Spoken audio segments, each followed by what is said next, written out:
kudu boga alat nu kacida sekeutna. Alatna naon? Balik deui kana bidzikrillahi. Bi didinya teh bakna ba isti'anah. Ari isti'anah teh hartina ngenta tulung. Urang ngenta tulung hayang supaya eta kalapa teh ku urang teh bisa dipesek. Urang teh ngenta tulung kana bedog. Lamun dibahasakeun mah hei bedog. Urang ngenta tulung ka maneh supaya ieu kalapa teh bisa kapesek, urang kudu make maneh. Ngan eta pamenta tulung lamun terus-terusan diucapkeun kira-kira ya kira-kira eta kalapana bisa kapesek moal. Aya bedog hareupeun ditunda ku urang teh direndengkeun jeung kalapa. Tuluy urang ngomong ka bedog, "Hei bedog, tulungan atuh urang sangkan kalapa teh kapesek, sangkan kalapa teh beulah. Tulungan urang atuh eta kalapa beulah moal." Nah, pengamal zikir hayah we maca la ilaha illallah teu digebukkeun kana hatena angger sia. Maca we la ilaha illallah ai pikiranana teu dikenyetkeun kana hate angger sia. Sarua jeung jelema ngomong, "Hei bedog, atuh ieu kalapa teh supados geura beulah bedog." Kira-kira bedog usik moal. Usikna bedog teh lamun dicekel ku leungeun. Eta bedog dicekel ku leungeun nu sehat pinuh ku tanaga, bedogna seukeut. Dicekel ku leungeun nu pinuh ku tanaga, sehat leungeunna pinuh ku tanaga, dikadekeun eta bedog teh kana kalapa, maka eta kalapa teh gancang beulahna. Otak nu sehat, otak nu cerdas digalokkeun jeung zikrullah, digebukkeun kana hate, gancang eta nu ngaranna batok kalapa teh beulah lantaran otak cerdas bersih tina kahirupan, panggih jeung zikir, panggih jeung la ilaha illallah. Nalika digebukkeun kana hate teh babari panggih jeung kalapana teh, babari panggih jeung rasana teh. Lamun panggih jeung kalapana, kira-kira eta kalapana dikumahakeun? Diparud. Geus diparud dikumahakeun? Diperes bijil naon? Bijil santen. Terus jadi santen mah pan bisa diolah jadi rupa-rupa. Rek jadikeun galendo sugan, rek dijadikeun minyak sugan, rek santena pake nyemur sugan.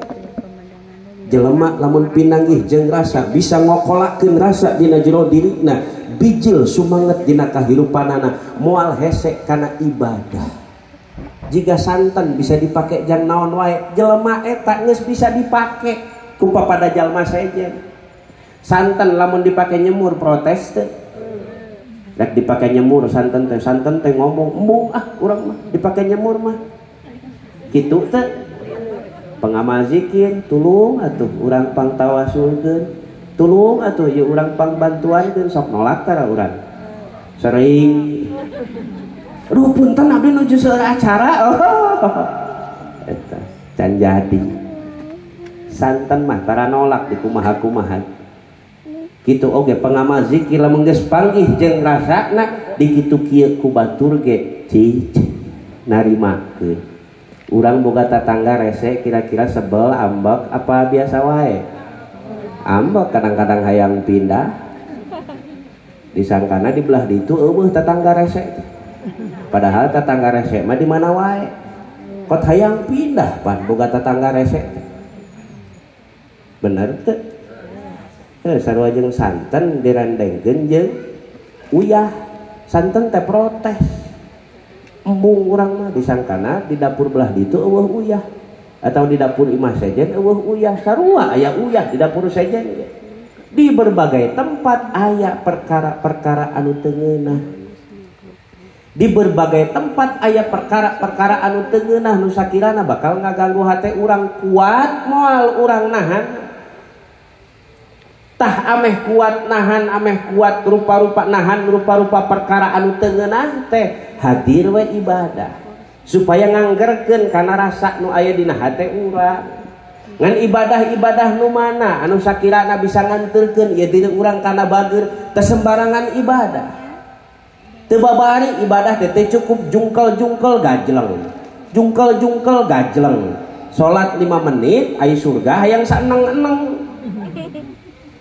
sodakoh 2.000 3.000 ai surga hayang saeneng-eneng enak banget cek Allah.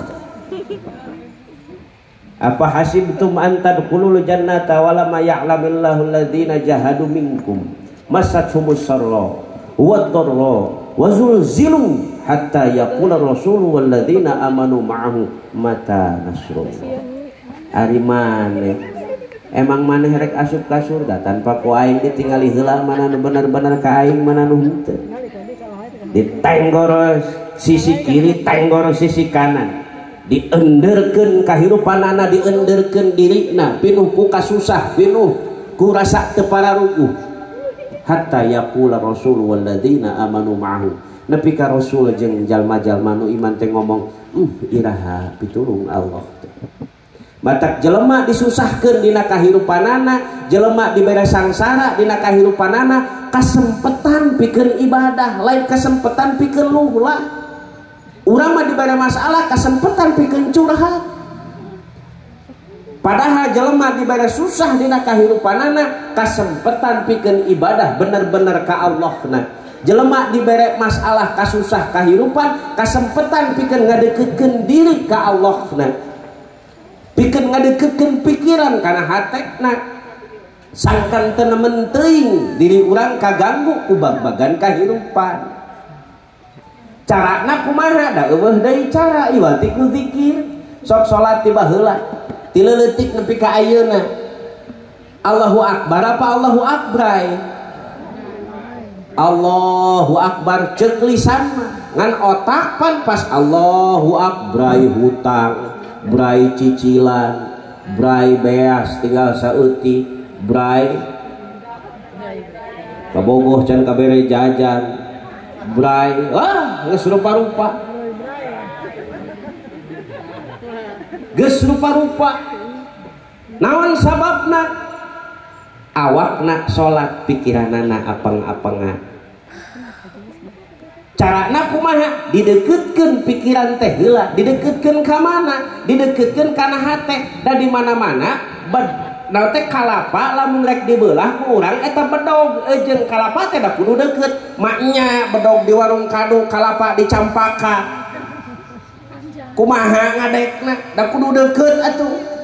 Ngadeukeutkeun zikir, ai zikir teh ingetan kudu didekeutkeun pikiran teh kana hate, ingetan teh kudu didekeutkeun kana hate. Sangkan ieu pikiran anu geus kaeusian ku paham agama, sangkan ieu pikiran anu geus kaeusian ku paham ilmu, sangkan ieu pikiran anu geus seukeut ku paham ibadah. Rasa ibadah geus aya dina ingetan, bisa neunggel kana hate anu goreng dina jero diri jelema. Ketika sakali ditenggelekeun beulah eta hate teh, fan fajarat min husnata asyrata aina, bijil 12 mata air, bijil 12 rasa la ilaha illallah. Nalika eta bener-bener nu ngaranna tongkat teh digebukeun kana batu, bijil tina batu teh 12 mata air. Nalika bener-bener eta bedog teh ditilaskeun kana kalapa, bijil cai kalapana, bisa dicokot kalapana, bisa diolah kalapana. Nalika bener-bener ieu pikiran teh bisa ngagebug hate anu goreng unggal poe, hate anu kesel wae unggal poe, hate nu ijid wae unggal poe, hate nu sebelan wae unggal poe, hate nu dendam wae unggal poe. Bener-bener bisa digebukeun kana hate. Brai sifatan-sifatan anu hade lantaran ieu hate nu gorengna geus beulah, bijil rupa-rupa rasa anu nyaman, rupa-rupa rasa anu geunah. Matak nu ngaranna pasangan teh lain salaki urang, lain pamajikan urang, lain karena aing dudah aing ngomong kitu teh. Nu ngaranna pasangan nu sajati teh lain pamajikan urang, lain salaki urang. Saha pasangan nu sajati teh? Pikiran papasanganna jeung hate, lain cekuring, cek Quran. Wa min ayatihi an khalaqalakum min anfusikum azwaja. Wa min ayatihi, sebagian tanda-tanda mantena teh, sebagian tanda-tanda kehadiran mantena. Mantena di dieu teh Allahna, kehadiran ilahiyahna. Khalaqna min ayatihi an khalaqa, diciptakeun lakum pikeun aranjeun kabeh min anfusikum, min anfusikum ti bagian jiwa maraneh kabeh azwaja bagian jiwa maneh teh boga pasangan. Pikiran teh pasanganna lain jeung hutang jeung hate.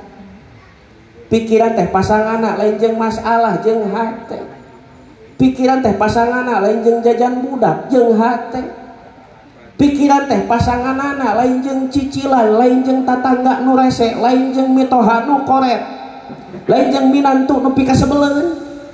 Pikiran teh ulah di cicingkeun di dinya, pikiran teh kudu bras diasupkeun kana hate. Sabab eta pasangan pikiran nu sajati teh. Min aimin teh litabid maknana. Ai litabid teh sabagian nu ngaranna belahan jiwa teh hate urang. Urang mapan menina menduhai engkau belahan jiwaku. Sebulan 2 bulan 3 bulan mah dijejak sia. Ini jika nunya romantis. Tiada lagi yang bisa membuat aku tentram selain engkau. Pret sia. Tanpamu dunia ini terasa sepi. Waduh anjing.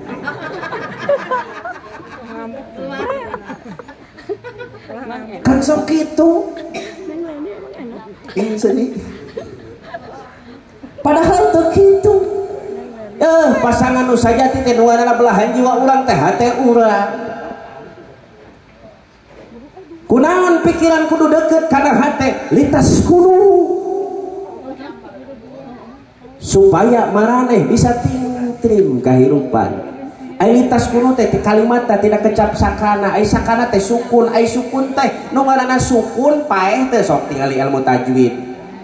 Sukun paeh teh ieu sangkan pikiran paeh supaya teu mikir teu hirup wae apeng-apengan dina kahirupan, cicing cindak dina hate, ieu pikiran kudu panggih jeung pasanganna nyaeta jiwa nu sajati, nyaeta hate anu bager, hate nu pinuh kuruh ilahiyah. Asik engke teh pikiran teh jeung rasa anu nyaman jeung rasa anu tingtrim. Geus moal inget kana rupa-rupa hal anu ngaganggu kana pikiran. Efekna dina kahirupan ngan positive thinking wae keun bae. Boga tatangga rese oge sugan, isukan mah bager. Urang mapan ribut saeutik jeung tatangga goblok teh Aisyah.